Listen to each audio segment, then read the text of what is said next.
much reference? Like, I know there's a lot of like, well, what about if we do this thing with the thing in the universe? And they all have like an understanding of magic. I don't know what you're talking about. In like FF14, they talk about like, 14. So here's the mechanisms that the universe is like destroying itself effectively. When it's like, here's the universe of light that comes in and like destroys everything. Or like, you're the shadow bringer so that you can stop the light from eating everything or something. Let's say that's broadly close enough. Go on. Okay. So then, is there much talk about... Hi everyone, welcome to Jojo's World. Hey. Is there much talk of, like, the gods or the summons or whatnot, and then being all like, let's fucking go. Let's get fucking Bahamut in here. If that makes any sense. I mean, yes and no. Okay. So there's the gods, who are the 12 gods of humanity, who kind of don't really do much up until the most recent content that I've yet to play, where you fight them all for some reason. Okay. For some reason. I haven't played it yet. I don't know why. Okay. Then there are primals, which are godlike beings that are summoned, which is a bad thing generally because they drain the magic and life from the land, but also brainwash people to worship them. Oh. That's bad. But then there's the summoner class, which is all about basically summoning like vaccinated versions of those primals to fight for you. And that's all about whatever that thing you said at the start of this question was. Okay, alright, cool. So like mini versions will get summoned and that's where But eventually just versions. Oh, okay. Like benign versions that do your bidding and take up way too much screen space in the raid. Yeah. And everyone gets angry at you because Bahamut's filling their screen and they can't dodge attacks. Oh, no. So then, okay, so now I'm confused because then so the gods, right? The big old 12 mighty gods. Yeah. Are they still like at a very appreciably insane power level then? I don't know. Well, I mean, you know, in terms of raw gameplay mechanics, you fight them at level 90, but I haven't encountered them in the story yet, so I don't know what they are like as individuals. Probably cool dudes. Yeah. I want to say. Heavensward is all about the society that worships Halone, the Fury, the god of war. Okay. And they're all jerks until you teach them to be nice. Listen, if you guys just for 10 seconds don't commit... Don't be inquisiting everyone you know. Then maybe we'll all get along. And then you end their 1,000-year blood war with the dragon race for single-handedly for just normal reasons. This is our JoJo's Bizarre Adventure recap and discussion podcast. I'm Liam S. Smith, one of your co-hosts. And I'm Nick Valentine, the other one of the co-hosts. JoJo's World, where today we are talking about episode 29 of Stone Ocean. Hell yeah. Which is, of course, the 181st episode of the JoJo's Bizarre Adventure anime. Nick, we've done this a lot. Probably, some would say for too long, and I would punch them in the head. Yeah, fuck off. We're doing the best that we can with what we've got, which is gold. Covers chapters 121 through 124 and the first 4 pages of 125 of the Stone Ocean manga. That's quite a bit. But of course, normally, because I have to keep correcting myself, of the actual overarching JoJo's Bizarre Adventure manga, chapters 715 through 718 and a bit of 719. Nice. It is, of course, entitled Mr. and Mrs. Christmas. So I went off and I looked up Underworld. You went down a hole. I went down memory lane in the sense that I was like, yeah, Underworld. You were in a crashing plane. You got into another crashing plane. Exactly. Let's get back into the first plane. I found a hole to go down in a hospital. The hole was made for you. Exactly. And I came out the other side a better human being. Technically speaking, this hole was made for Jolene. To kill her, but to lure her into a trap and kill her.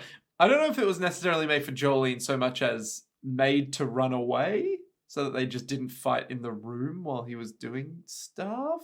Nah, he wasn't doing anything in there. Okay, he was trying to eat his food that would kill him. That's true. As we discussed at length last episode. Literally every part of that food would still just kill him. Yeah. So you went down a rabbit hole. Well, not really a rabbit hole, but it turns out Underworld wrote the song Underneath the Radar. So I don't know if you know that song that's not by the name. It's like, we're living underneath the radar. Like that song. No, I never heard that. Okay, all right. So that was like in the 80s. Turns out they were just like an 80s rock band at that point. And then there's this marked shift away from that where they're like, what if we explored ambience. Ooh. And like tonality. Yeah, and like longer form electronica.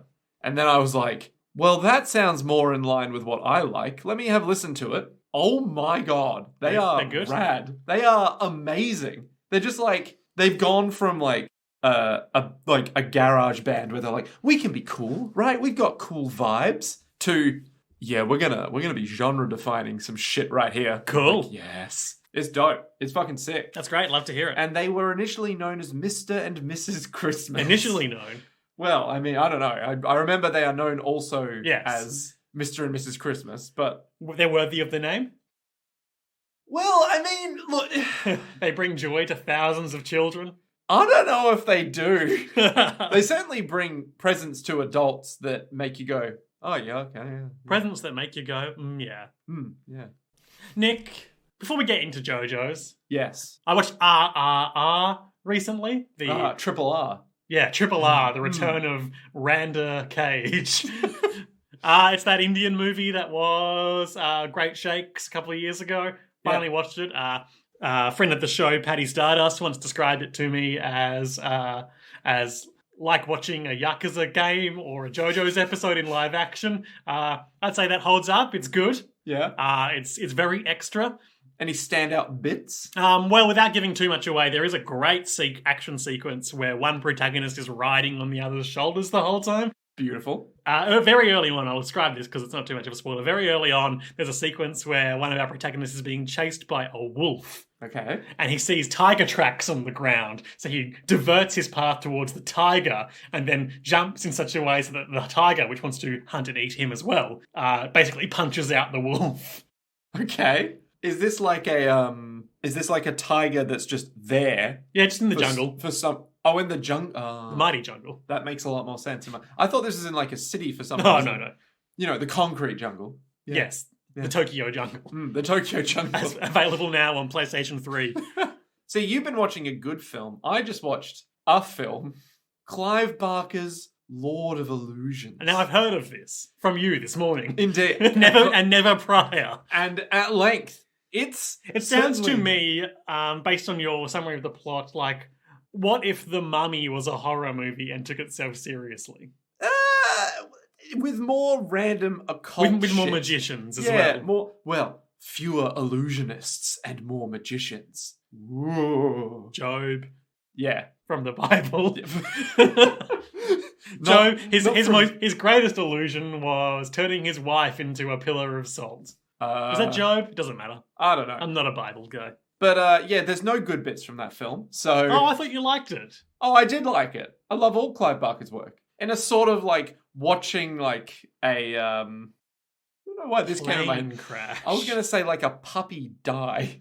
Like you watch it in that sick demented way, you're like, oh, but like what's the next? Can't say I've ever watched a puppy die, Nick. Not sure. Well, see, neither have I. But there's something about Clive Barker's films that made me go, I think this is the experience that it would be.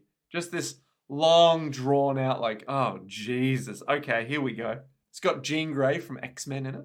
Right, that's a good get for them. Did she use any of her powers? No. It's got Captain Archer, I want to say is his name, from Star Trek Enterprise. Oh, I don't know. The short-lived and often little-liked Star Trek from the mid-2000s. It's got some random guy with an enormous forehead in it who's like, I can't use magic. I shouldn't use magic. It's all... We can't do it. And then drops a car on a guy. Enormous forehead. Just trying to think of who that could be. Just a huge forehead. Like, massive forehead. It's not that guy from, what was it, Prison Break? No. But it's got some stuff in it, so it's a film. Cool. It's by Clive Barker. It's Clive Barker's Lord of Illusions. That was the best part of the film. From what I understand from what you tell me, death is just another illusion. Death is just an illusion. That's like some Gandalf talking to Pip and shit. Death is just another illusion. It's every single scene. Me and the dudes I was watching it with just went, it's an illusion, Michael. Yeah, exactly. Like every single scene. And then literally they're like, you see, magic's not just an illusion. And we were like, an illusion.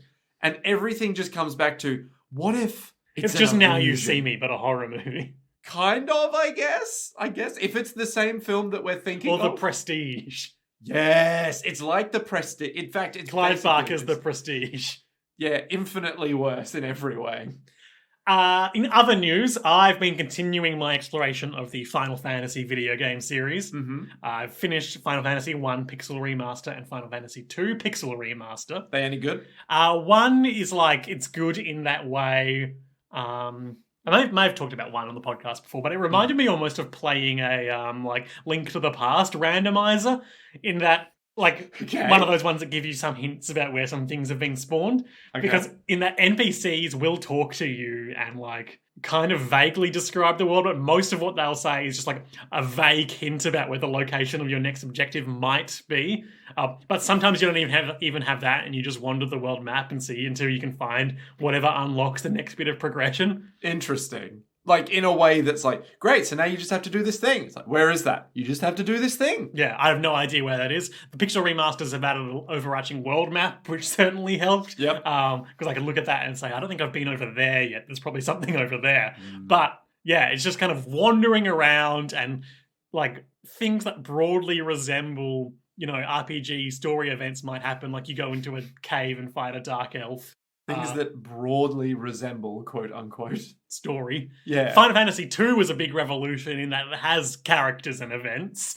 Ooh.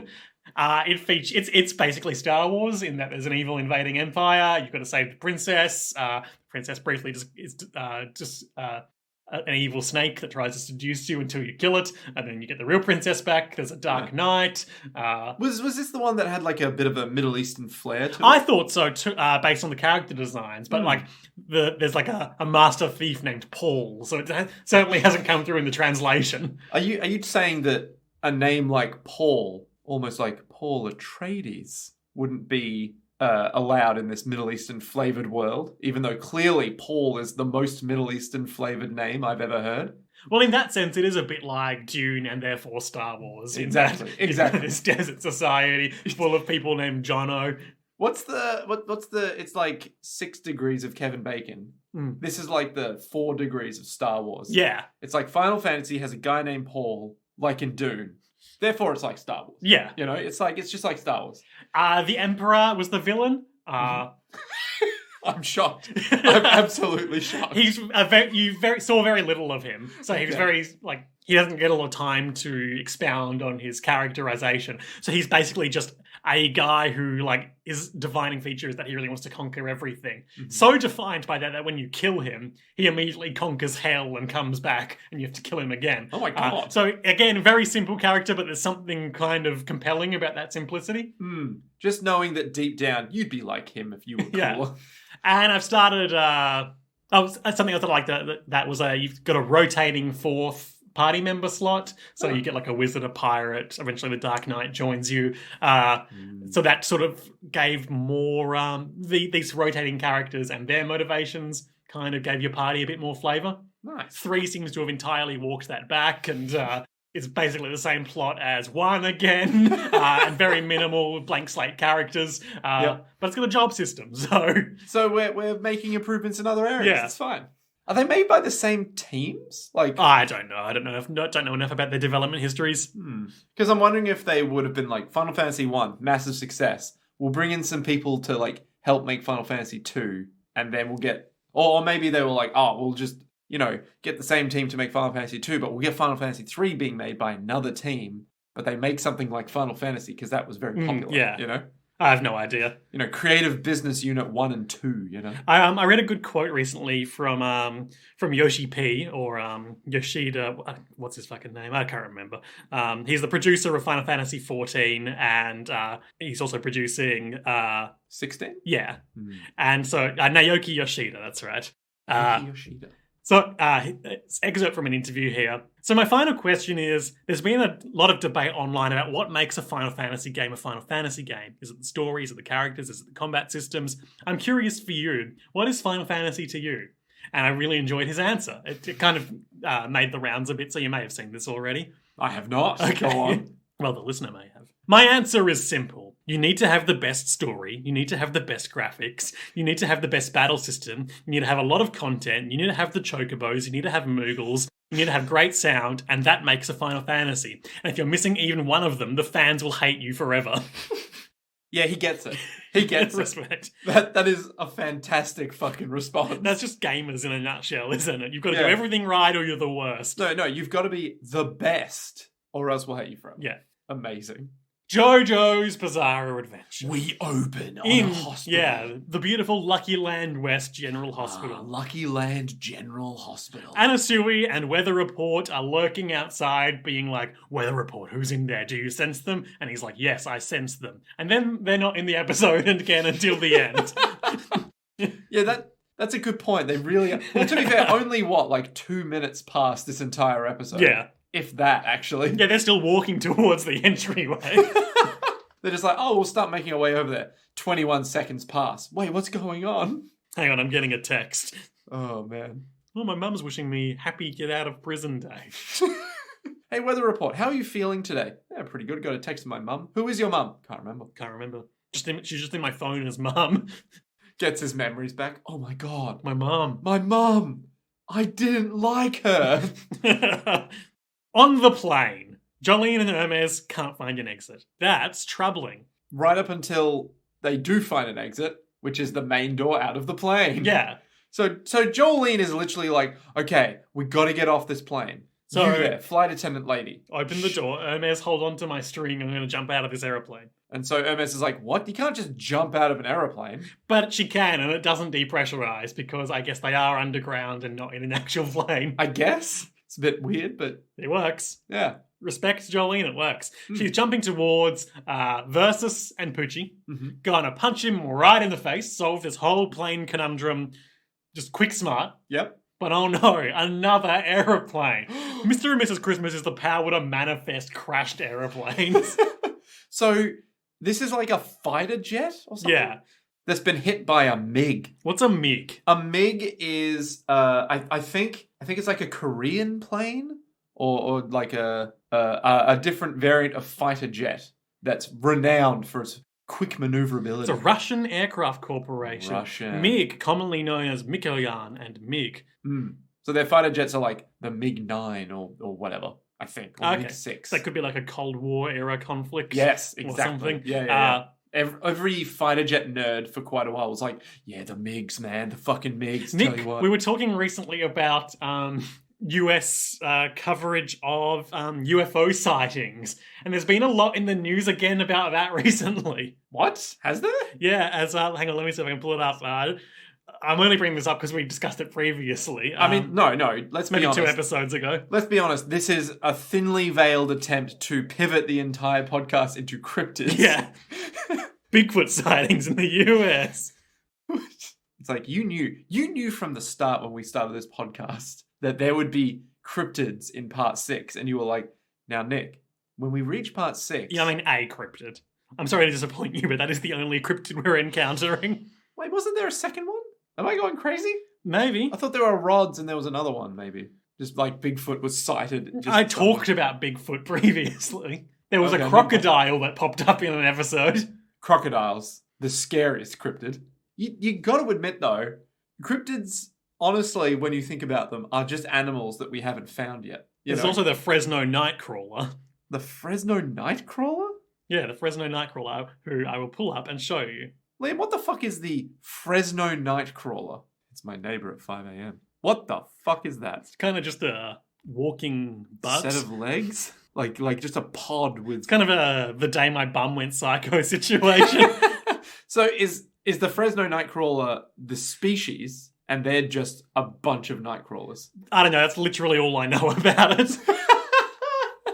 Just imagine, like, if they didn't just come out at night, presumably, and, like, just during the day, you just saw this pair of legs just, like, walking along. You're like, oh, it's just a Nightcrawler. All right, whatever. Okay, I finally found something that talks about what I'm talking about from a reputable news source. From American ABC News, not to be confused with ABC News with the banging theme. Yeah, so not about the Fresno Nightcrawlers, no. Which I'm now obsessed with. after seeing one image of them. The House Oversight Committee is in the early stages of preparing a hearing on UFOs in the wake of unconfirmed claims from a former intelligence official that the US has allegedly found crashed alien spacecraft, an account the Pentagon says is unsubstantiated. There's a lot going on in that sentence. Yes. In a statement to ABC News on Wednesday, Oversight Committee spokesman Austin Hacker said... Austin Hacker. In addition to recent claims by a whistleblower, reports continue to surface regarding unidentified anomalous phenomena.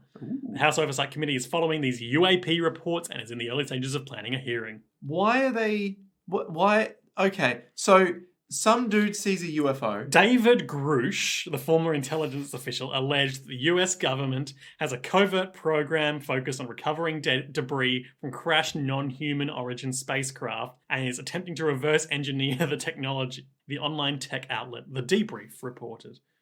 Interesting. So we're having a hearing about this using the US government system to try and uncover the US government conspiracy. I don't know if this has been thought through. I don't know. We've investigated ourselves and found no aliens. Carl E. Nell, a recently retired Army colonel and current aerospace executive who was the Army's liaison for the UAP task force from 2022 to 2021 to 2022 and worked with Grush there, characterizes Grush as beyond reproach. He walked into the office one day wearing not just one, but 2 onesies. What? 2 onesies. He wore 2 onesies. That's a twosie. That's beyond reproach. You can't reproach him. It's literally in the name. You wear one of them at any given time. He was wearing 2.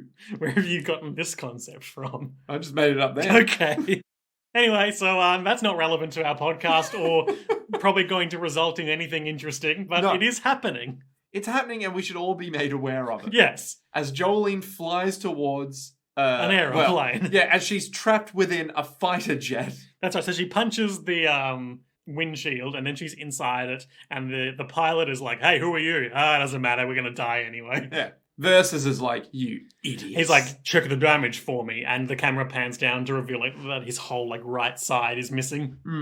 He's been shot out, man. He's been shot out by that MiG. Goddamn MiGs in our airspace over Florida. These fucking MiGs. I don't know who that was. It's just MiGs. Just MiGs. Listen. Hashtag just MiG things. Listen. Hashtag cryptids. Hashtag Jojo's MiGs. World. Jojo's wide world of cryptids. Patreon.com/Jojo's Nick, World. what are your top 5 cryptids? Didn't we already do this? I don't know. We've done so many episodes. This is the episode we lose our minds. Yeah. That's it. For no reason. We're having normal days. Yeah, we've just My top 5 cryptids are the version of Bigfoot that people believe that he is Cain cursed by God to wander the earth forever. Oh my God. What? Is that real? Yep. Wow. The version of Bigfoot that lives in the hollow earth and is like a beautiful immortal being. Yep. That's 2 whole cryptids. What other cryptids do I know about? Chupacabra.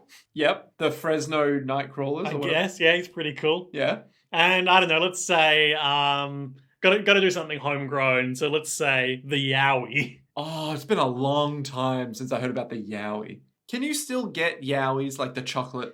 So Nick is describing a very 90s era, culturally appropriative chocolate, which was basically a Kinder Surprise, but Australian flora and fauna themed. So there were 6 colourful Yowie characters, each themed after a different area of Australian wildlife, like the desert or the wetlands. Yep. And then you would eat the chocolate, and inside would be a little Kinder Egg toy thingy with a little set of parts you could assemble into like a possum.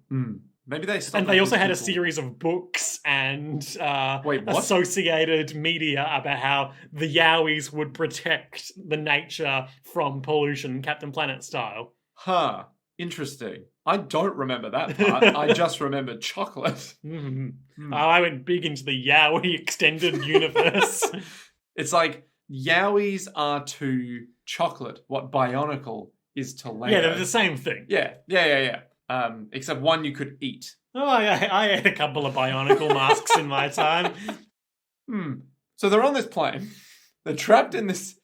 Well, Jolene is trapped in the fighter jet. And Hermes is pulling her up, but the rope snaps. Don't know why that happened. Yeah, Jolene's thread, too weak. Too weak. But then Jolene uses that snapped thread, which she obviously has prehensile control over because of she's Jolene, and reveals her true scheme was to shoot that thread up through the hole they came down, somehow knowing that by now police would have arrived and be holding their walkie-talkie out over it, which she could handily Spider-Man wrap up and pull down. The guy's up there like, McCoy on the line. We just arrived at the scene.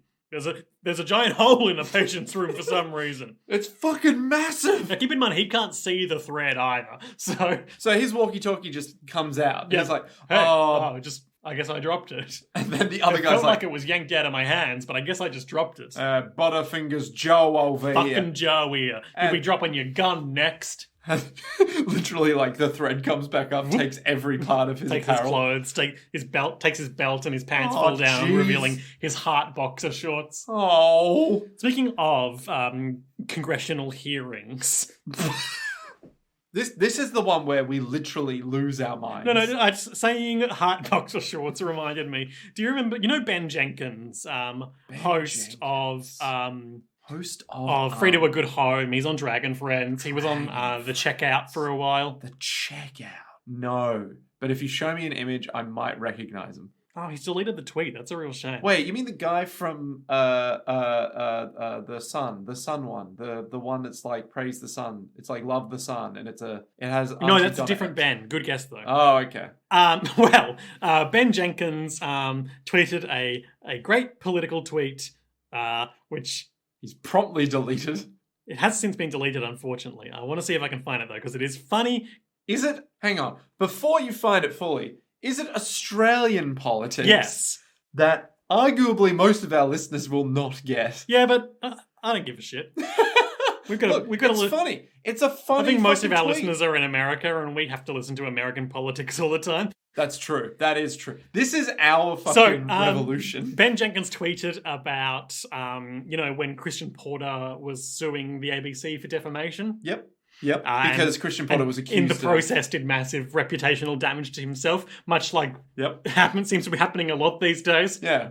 Wait, is Christian Porter the one who was accused of was it historical sexual assault claims of our then Attorney General? Yep. And then was like, it's just untrue. And it's like, do you have any evidence? He's like, well, no, because it's untrue. It's anyway, we're getting sidetracked from the thing that I sidetracked us to, which is that Ben Jenkins tweeted, I try and sue the ABC, but instead my pants fall down and I try to waddle away, but accidentally waddle over a balcony and land headfirst into a truck of pig manure, and my legs wiggle around and everyone sees my heart-patterned boxer shorts. And a Liberal senator read that out in Senate estimates, talking about because Ben was employed by the Feed at the time, which is run by ABC or whatever. Yep. Talking about some bullshit about how they didn't respect the government or something like that. Yeah. But you can just hear him obviously the fact that was read out in Senate estimates is ludicrous in its own right. But you can hear someone near the microphone in the footage of it whispering to the person next to them, where is he going with this?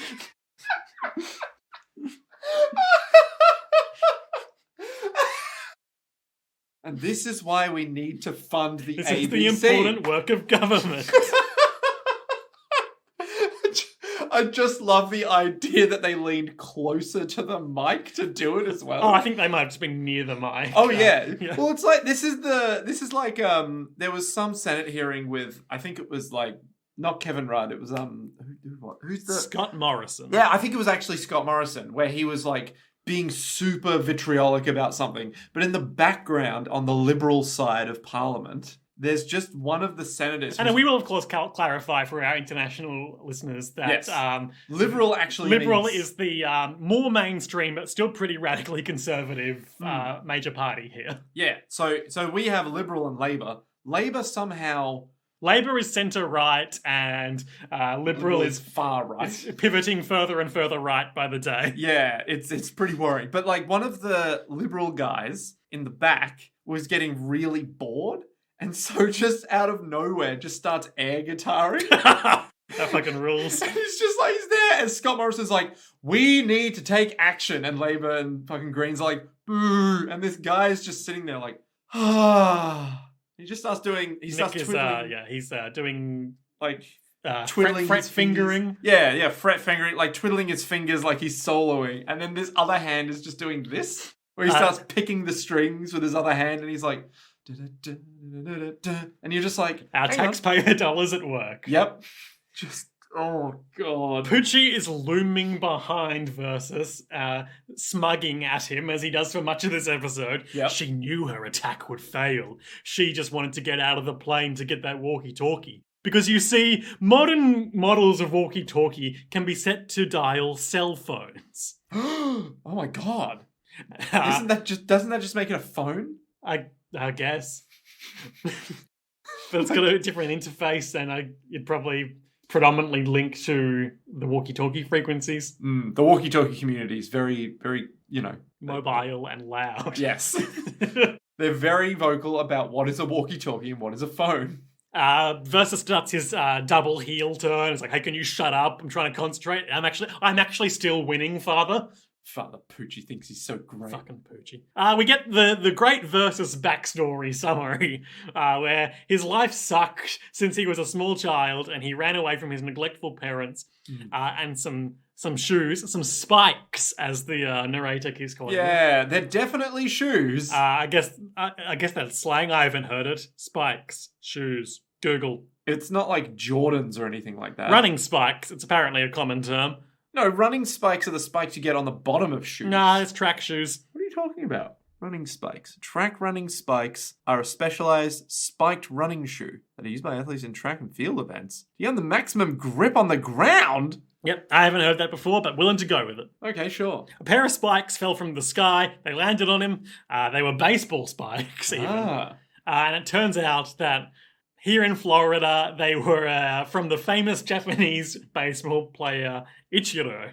So the police arrest him on sight. Yep. And they're like, hey, those are Ichiro's shoes. He was walking down the street wearing his big, beautiful shoes. His big, beautiful spikes. Let's see if this character is a real person. Ichiro Suzuki, he was the right fielder of the Seattle Mariners. There we go. A real person. Shows what we know. Yeah. Baseball.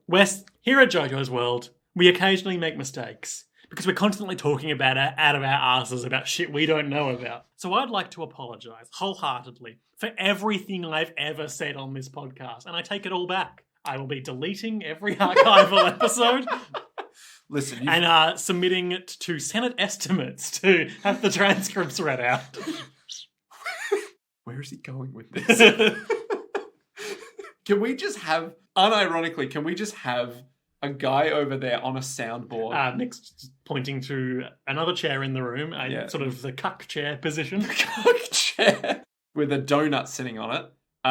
Can we just have someone sitting there whose entire job is to occasionally just go, where the fuck are they going with this? So it's kind of like where a producer would be sitting for podcasts that have producers. Yes. But his only function is to whisper into a second mic and undercut us.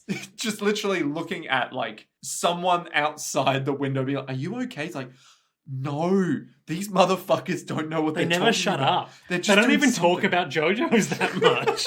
Literally 90% of the podcast is these random tangents that's arguably more interesting than the show itself. He's hauled into the courtroom in front of a Judy-esque judge. Wait, the producer is? Yep. Okay, yeah. The producer versus. Producer, yeah. This isn't a trial. We just have some questions, darling. And Versus is all like, oh, that's not too bad. Where did you get those shoes? Did you steal them? And I told her the truth. They fell out of the sky. But it turns out that these shoes were donated by Ichiro to children with disabilities, and they cost $10,000. And the judge immediately goes mask off and is like, "How dare you steal from children with disabilities? 1 million years in the dungeon." So he's been given the gift of juvenile detention. Yeah, time to reflect on his actions. Months later, the real thief confessed. At the time, he was feeling guilty and worried the shoes would be traced to him, so he threw them down an air vent off a building for some reason. And they somehow ended up... And they landed on... Yeah. That's how they fell out of the sky randomly. But it was too late. It was too late. His body and his soul was hurt. because while he was in prison, he tripped in the yard and landed on a knife. So he tripped from a hole in the yard.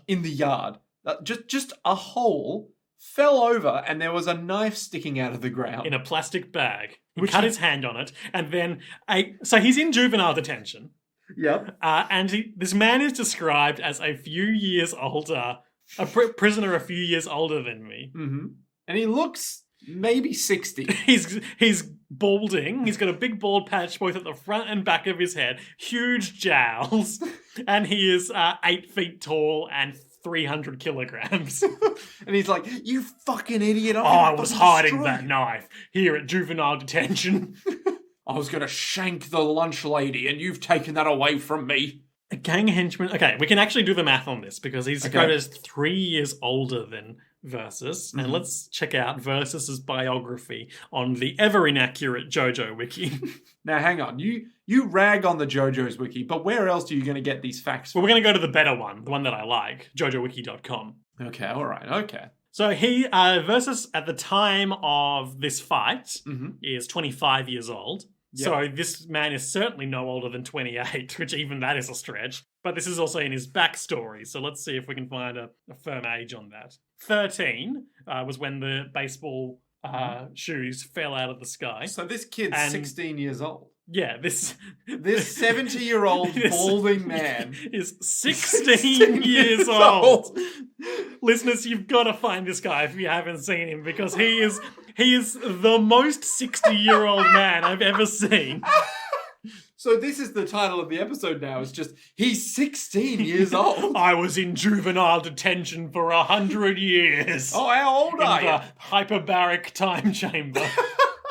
I'm 16 years old, but this right here, this is my hand. My fucking wife left me. My kids have grown up and gone to college. They don't want to see their old 16-year-old dad. They're older than me now. Look at the wrinkles in my hand. Prison. Look at the wrinkles, boy. I've heard prison ages you, but I didn't think it was that literal.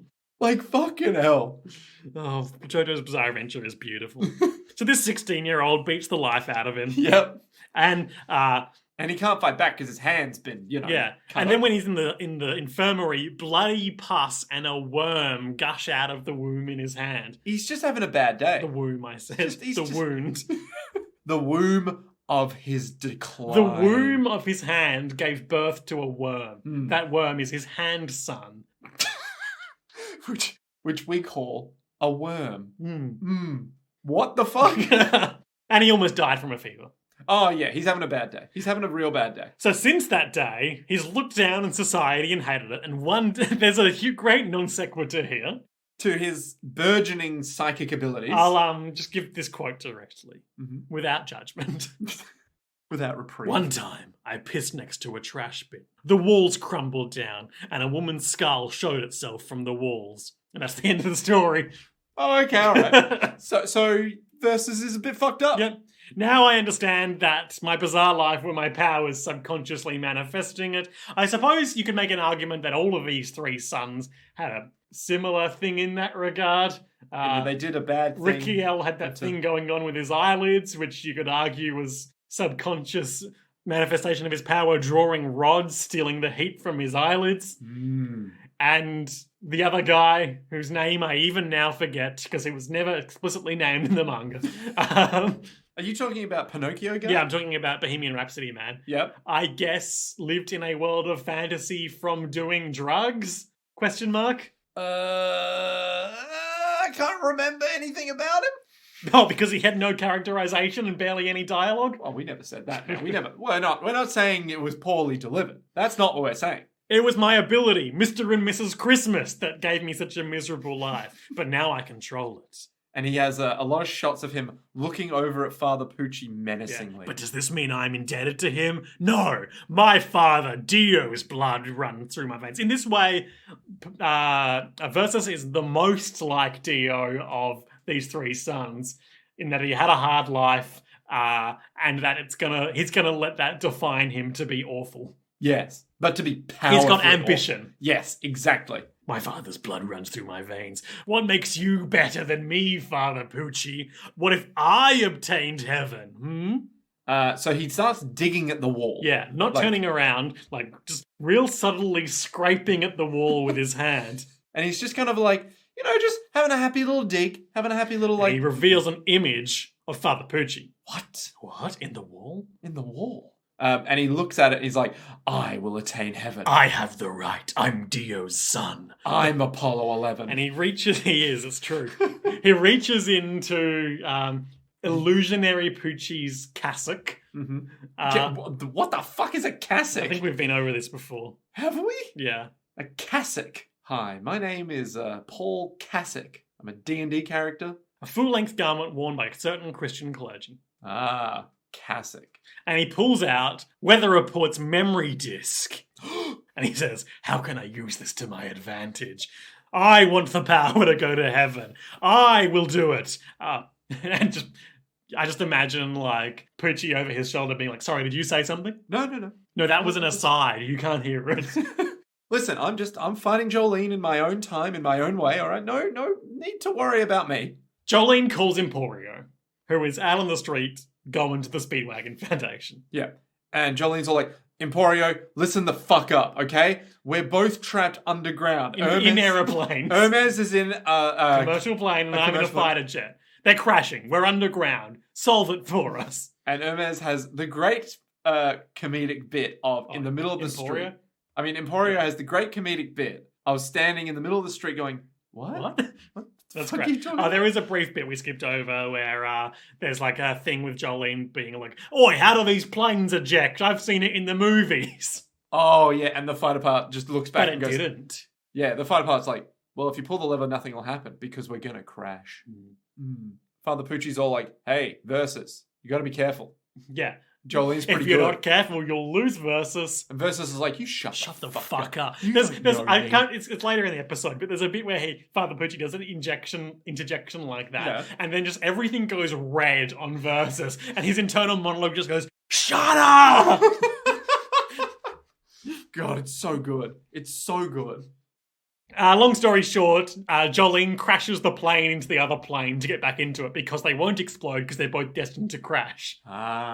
And that's how she gets back where she started. But now she has a walkie-talkie and tech support on the line. Because Emporio is using his computer in the middle of the street. Now, when I first saw this, I thought... Where did he get a computer from? Yeah, and also, what the actual fuck is he using to power this magical device? The answer? Ghosts. Magic. Ghosts is what he's Magic using. And ghosts. Yep. So he's like... He's logged onto the ghost internet. Yeah, he literally is like... pulled up Ghost in Carter 98. He's literally like, I'm looking it up on my ghost computer. Yeah. And I'm like... That's just a thing that he can do outside the prison. That's his power now. Yeah. He can pull out the ghosts of... I mean, he could kind of do that already, but it was kind of overshadowed by the prison drama. Well, no, by the ghost rooms he had access to. Oh, yeah. But now they're out of the prison. He's just got some ghost objects that he can use. Like a ghost gun. Maybe. Ooh. I mean, hopefully Who's he gonna shoot? Himself.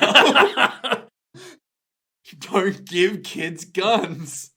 So he's like, okay, listen, I've looked it up. This article is a verified, accurate piece of media. Yeah. It said that this plane crashed in 2005 at this time, but there were 2 people that miraculously survived. And I'm going to find their seat numbers for you. So they crashed in like 51F and 51D or something like that. Meanwhile, Versus is like, Shut up, Pucci. I resent you so, Pucci. You gave me these great powers, but does that mean you're better than me? Maybe, but I'm still cool. I'm Versus, damn it. My life sucks. Yeah, and Pucci's like, listen, I think Jolene might have a shot at getting out of this that you haven't thought through. So just be careful, okay? And he's like, you shut the fuck up.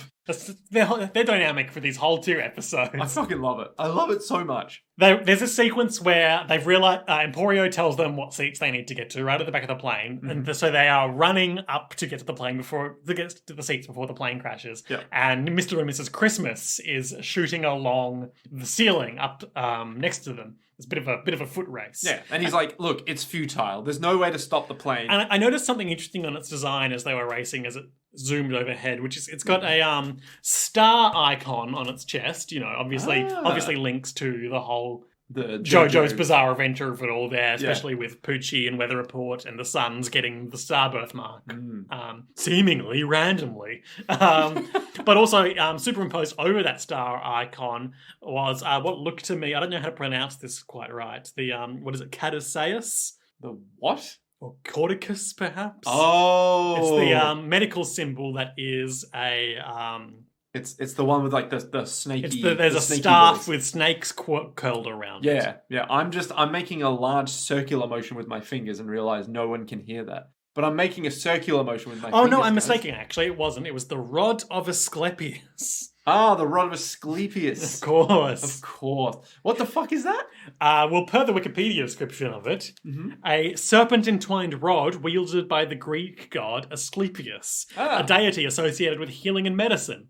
In modern times, it's the predominant symbol for medicine and healthcare, though it is sometimes confused with the Caduceus, which has two snakes. What's the Caduceus then? It's the other one that I described. But is it also like, it's for ambulances? The staff carried by Hermes, or Hermes, in Greek mythology, and consequently by Hermes Trismegistus in Greco-Egyptian mythology. So I'm sure there's some symbolic cross-contamination there. Yeah. The same staff was borne by heralds in general. For example, by Iris, the messenger of Hera. There's a short blah, blah, blah. What does it actually symbolize? What the fuck does it do? It represents Hermes, by extension, trades, occupations, or undertaking associated with the gods.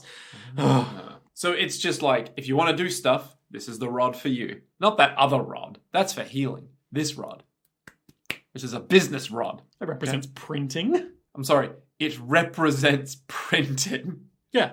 It represents printing. There's a whole section on confusion with Rod of Asclepius.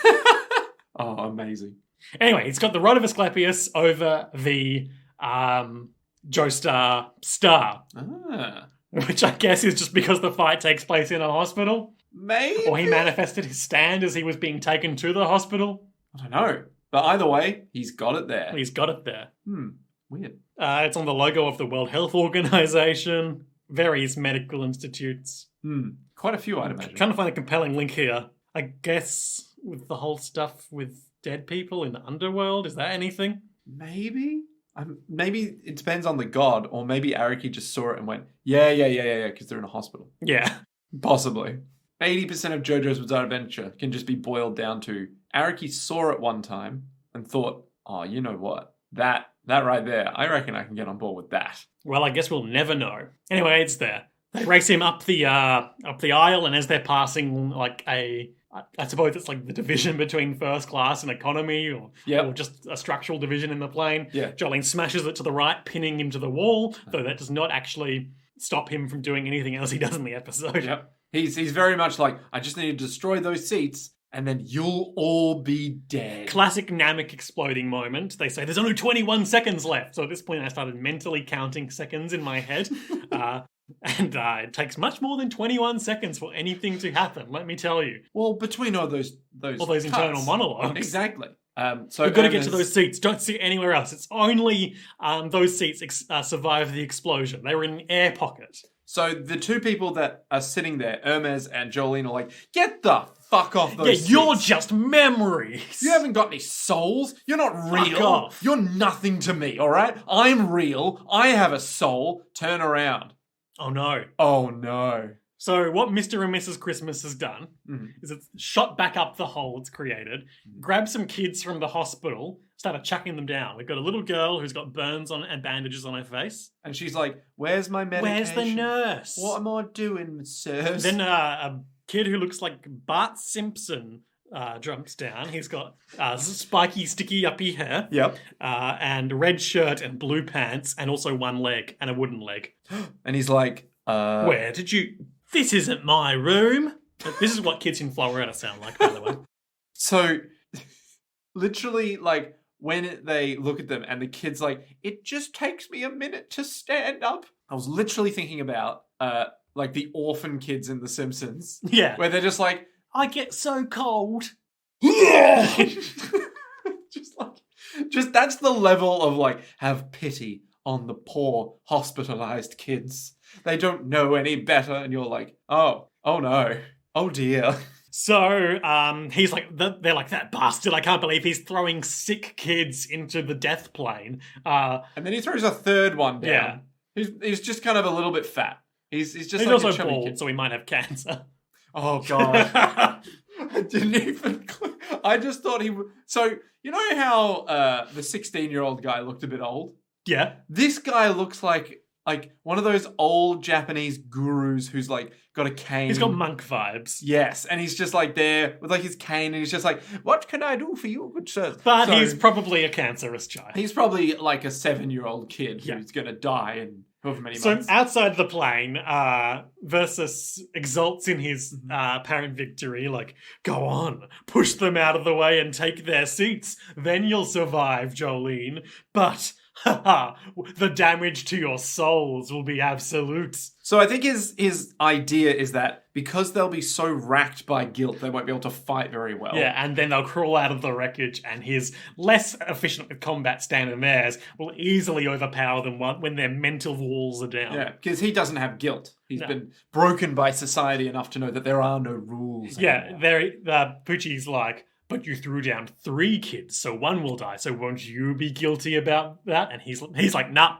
I'm good. I'm doing this for you, Father. You should be guilty. So Liam just pointed in what can only be described as the most, like, hilariously dramatic way when someone's talking to you and they point at you like, you did this. Quick little point and then retract the finger. Or it's like, a jab. Yes, a little jab of it. Just like, you did this, Father. It's like if like 2 stereotypical like high school bitch girls in like in a high school drama are talking to each other like, you're the one who got Paul into detention. Not Paul, the master thief. And I'm a cool person. And it's like just those quick little finger points. It's like, I did this for you, Father Pucci. You don't even know what you have. All right, I'm the best son you ever had. I'm the son of Dio, not yours. That's right. I'm my own son now. All right, you can take that little fucking little. I don't even know where this is going. That little fucking face of yours, and just fuck off. That's So, yep. I know it's Jojo's and it doesn't really pay to like nitpick finer details, but I find the reasoning of why they can't just like all pile into the seats a bit shaky. What do you mean? So Hermes says, we'll put a child in our laps. And then Jonah's like, no, we can't do that. We'd all die. There's only enough space in each chair for one person. Yeah. But I just don't see why. You could just bundle. Well, also Jolene's power is a rope, so she could just tie them all in, you know? I guess, but I don't think that's the idea. I think the idea is that they had 2 survivors. Yeah. So there can only be 2 survivors. I guess so. Except for the other people who do survive. Nah, none of them. None of them. There's 3 children and 2 of us, so 3 people are going to die. Oh, no. And the plane's crashing. Oh, jeez. Massive explosion. Cut to commercial. We're back. A dinosaur story. And... Versus is reveling. He's like, I've done it. I've defeated you, Jolene. The old man who previously survived stumbles out of the smoke. He is unharmed because, of course, as we were about to be explained to, him and the other woman's survival was a fact of history, so it was guaranteed by the power of the stand. And he's like kind of coughing a bit through all the smoke and human but he's ash. Fine. And as he comes out of the smoke, we can see that Hermes's sticker is on his face. And Father Pucci immediately is like, hey, Versus. You fucked up. Hey, look at that. Is that not Hermes' sticker? Oh, if only you thought about this more carefully. And so, the sticker is peeled off, like, this isn't exactly what Hermes' power does. No, it's not at all. This is why I was like, so you're telling me that we put Hermes' sticker on someone. Which doubles up the old man. Yep. And then they cram the kid into the space between that double up, thereby protecting him. The sticker peels off and the old man returns to 1 and the kid is violently ejected from that space. And Versus is like, no, but that's not possible. He just keeps going, Hermes! Yeah. So we know that the 3 kids are okay because 2 of them sat in the seat and the other one was in one of the survivors. Hermes goes into the other survivor and comes out and is all like, well, Versus, you tried, but you fucked up. And then he's like, no, but Jolene's dead. See, she's not here. See, she's dead. Pucci says, Poochie responds to that, if I were... He's just over his shoulder again. He looks like vaguely perturbed, but he's just sitting. He's just condescending. I'd think this through more carefully if I were you. And we see string coming out of Hermes's mouth, and Jolene, reconstituting herself in a pool of thread on the ground, shoots out a string and wraps up Versus's legs too. So Versus immediately is like, what? But that's impossible. And Hermes explains, Jolene unraveled her body as much as she could, and I swallowed it. Mm-hmm. That's normal. Yep, and now she's putting herself back together again.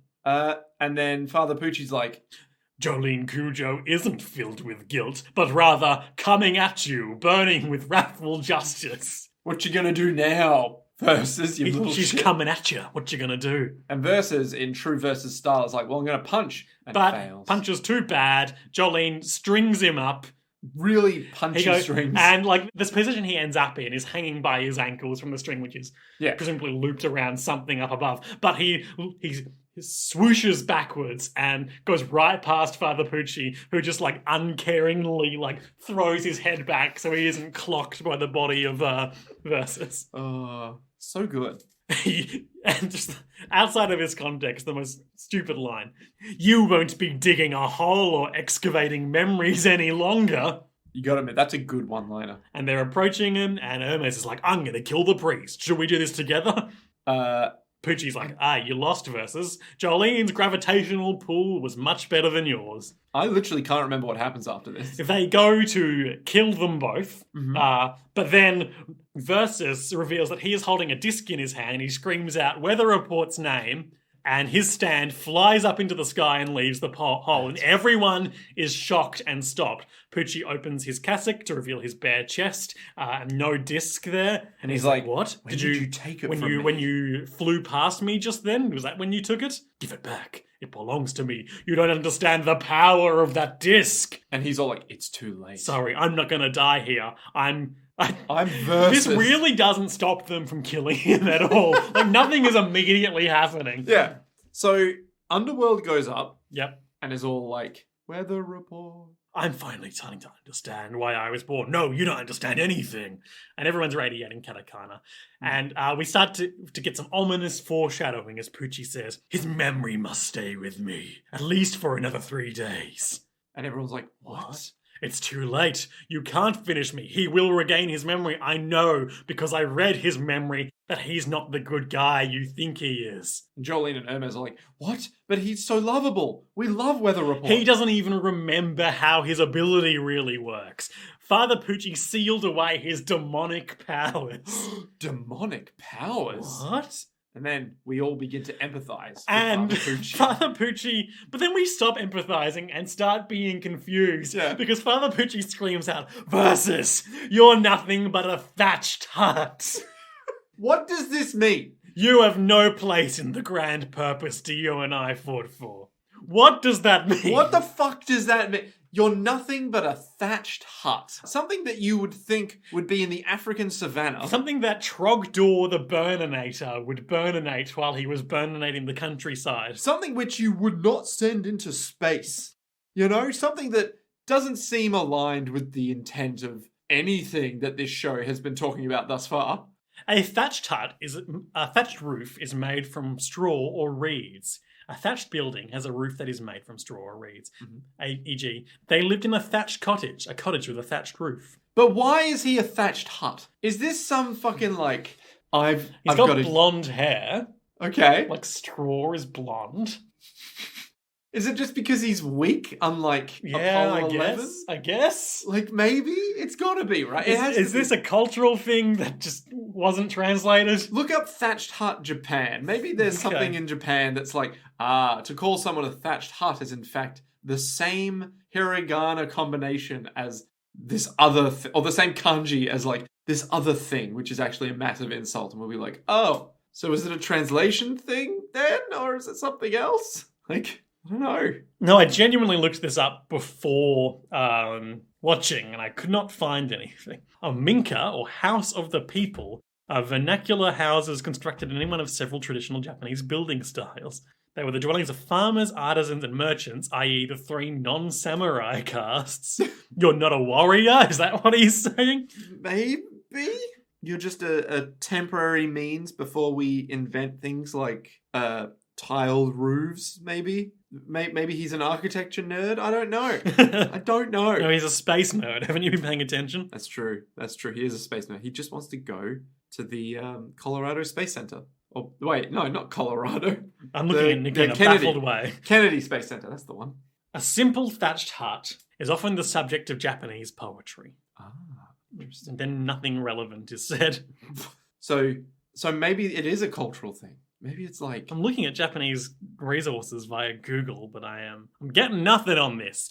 Tweet at Jojo's podcast. Some Japanese you know what the poetry. Fuck this is about. Yeah, but also tweet some nice Japanese poetry too. Yeah. I'm just going to try one more quick Google. I'm going to try thatched hut, brackets, derogatory. I'd love if this comes up with like a full article that's like, in ancient Japan, to call someone a thatched hut is to effectively mean that they're like some fucking horrifying thing. You'd be like, oh, well, can never call anyone a thatched hut ever again. Great. I'm just finding a bunch of shit about the cultural appropriation of tiki bars. Oh, man. We got nothing? Thatched roofs tell a story of eternity. This is from the Japan Times. Thatched houses have existed in Japan for at least 5,000 years, but today they're only found in a handful of villages across the country. As a young man, Haruo Nishio, now 51, moved to rural Miyama, in the mountains north of Kyoto, to become a thatcher. Oh. Against all odds, he mastered this ancient craft and launched his own business. Okay. Thatching is closely associated with Shinto religion and the imperial family. Huh. When the Japanese emperor accedes to the throne, a thatched building is erected exclusively for this purpose. I believe that thatched roofs are so sacred they create a space of nothingness, including invisible energies. Like This is nothing. Like a feng shui of thatch, of just reeds and shit. The closest that I've got is that thatched roofs are an artifact of the past, thatched hut, and therefore he has no place in the grand future of attaining heaven. Of the new moon. Yeah. Yeah, okay. All right. But that seems spurious at best. Yeah. Instead of like being able to call him an old man, he just has to call him a thatched hut. Because he's young. Because he's young. Only 13 years old. That's right. That happened this year. Oh, God. And being in prison aged him. Beautiful rainbows start to come through the hole that they're all still in. And some Versus exclaims, "Rainbows! There are rainbows! The devil's rainbows!" Well, this is Florida, I suppose. I guess. So they would, of course, be opposed to rainbows? Symbol of LGBTQI liberation. Oh, the devil's rainbow. Oh, diversity. Rainbows and ominous katakana radiate. Demonic power. Weather outside the hospital, exactly where we left him at the start of the episode, collapses in a pool of clouds and clutches his head. And Anasui's like, "Hey, what's up? Report? What's going on, man? What's he up?" He rudely pushes a guy with crutches off a bench. And the guy's like, "Hey, what the fuck?" And he says, "Don't touch me, I'll kill you." And he looks quite demonic. He's got little horns, which of course he had the whole time. But now they seem more ominous. The horns of the devil. See, we thought he was a cool guy. And his eyes radiate with both ill intent, but also literal clouds and electricity. And now, heavy report. Heavy weather. Heavy weather. Yeah. Heavy weather. Heavy weather. What the fuck? 3 more days till the new moon. But what a fucking phenomenal episode. But also, what the fuck? Well, Nick, we'll get to that in a sec. But first of all, what were our highlights and lowlights for this episode? I mean, I want to say my highlight is the versus "Shut the fuck up, Poochie. Shut the fuck. I know what I'm about." Yeah, that's pretty good. Oh. My highlight is Father Poochie's backwards head swoosh as he dodges the projectile versus. Just being like, "I have no interest in you, but I will not be brought down by you." My low light is literally... It's like, I like the idea that they started working together with the best of intentions, but they both just really didn't like each other. They didn't get on. It was just a personality clash, you know?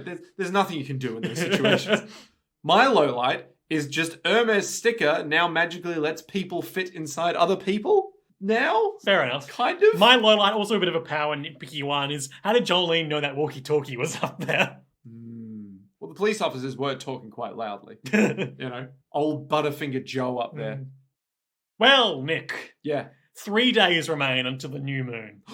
Versus is maybe down but not out, but at least the plane situation is dealt with. Yep. Father Pucci is right there within grasp, but everyone is quite distracted by all these beautiful devil's rainbows as Weather Report has recovered his memories and is instituting a heavy weather situation.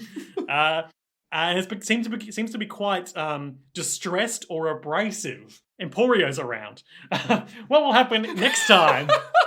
Emporio's there. Yeah, not really there, but he's around. What will happen next time on JoJo's Bizarre Adventure Part 6 Stone Ocean in the episode entitled Heavy Weather? Heavy weather? Now, I will share one thing, just to maybe set your expectations. Okay.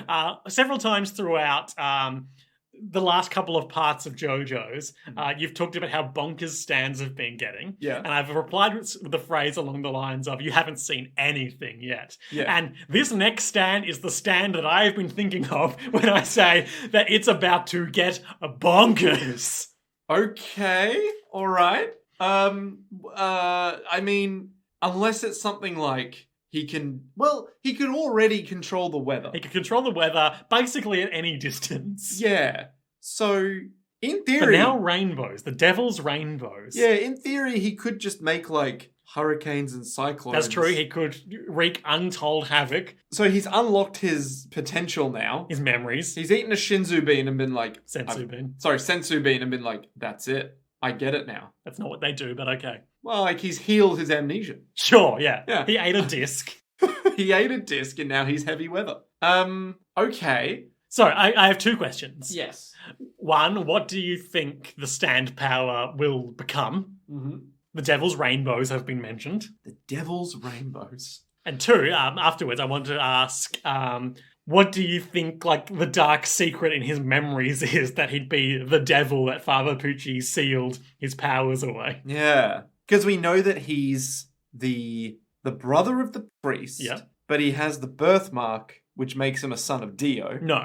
Okay. Because Father Pucci also has the birthmark now. Okay. Yes. I'm with you. So he has a birthmark for some reason, and I don't know why, but he has the birthmark. So maybe heavy weather is... It's like... Maybe he can just teleport around at will and be like, I am the clouds. I'm here, lightning strike. Now I'm gone. Exactly. It's like, I am the weather. I am moisture itself. I'm just going to make it so humid that electricity is everywhere and I am all things or something. Okay.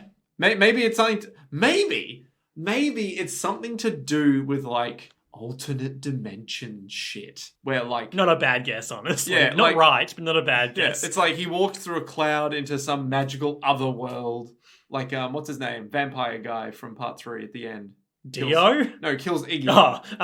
Vanilla Ice. Vanilla Ice, right? Where Vanilla Ice lives in his little pocket dimension thing. But this time it's just clouds. That's nice. I don't understand why they're calling them demon rainbows, but... The Devil's Rainbows. Yeah, the Devil's Rainbows. It's like, oh, a nice little happy rainbow. But... And what do you think is going on in his memories to cause this abrupt use of power and change in demeanor? I'm going to use a very fancy word here. A very fancy word. I reckon... Wow, reckon is a fancy word. I reckon Dio bifurcated himself. Wow.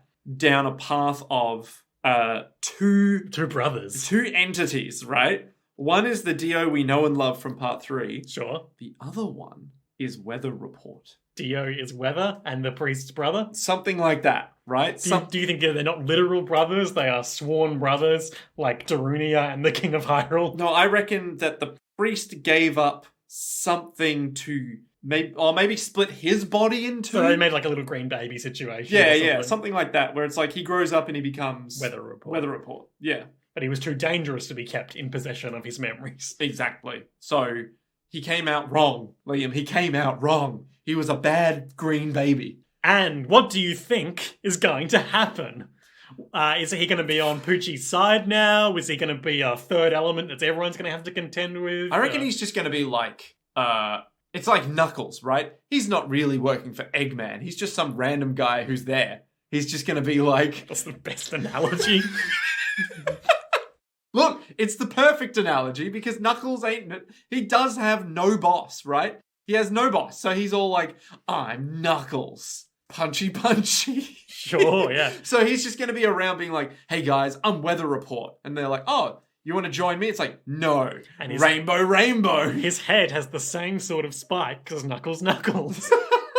It's true. It's true. So he's just going to be there being like a demonic entity. Just being like, yeah, I don't give a fuck about anything. And what about Dear Sweet Anasui?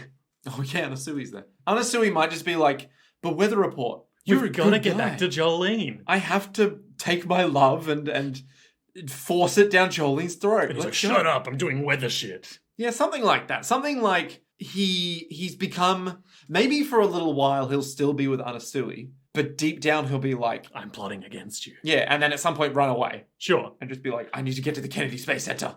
And my last question, I suppose, is what's going to happen to Versus, if anything? Will they just forget about him in the hole? I reckon he's going to be used as an example to demonstrate. He's going to get killed by the rainbows or whatever. Exactly. So they'll just be all like, look out. He's a powerful stand user now. He'll absorb into micro dimensions. Yeah. Thousands and thousands of little moisture bubbles just absorbing. Yeah. It's going to turn him into rain. Ooh. Weather Report's actual power. I can turn anything into rain. Or weather. I guess. Okay, we'll find out all of that next time and more on one of the most exciting episodes of JoJo's World we'll have in a while, I'm sure. Okay. It's going to be so stupid. I'm so excited. Is it going to resolve itself? It's part 1, so no. Oh, Jesus Christ. I kept that from you deliberately, but you did ask. And I will not lie. I'll never lie to you, Nick. That's the promise I make. Is this podcast real? Are we really doing a podcast? But until then, to be continued.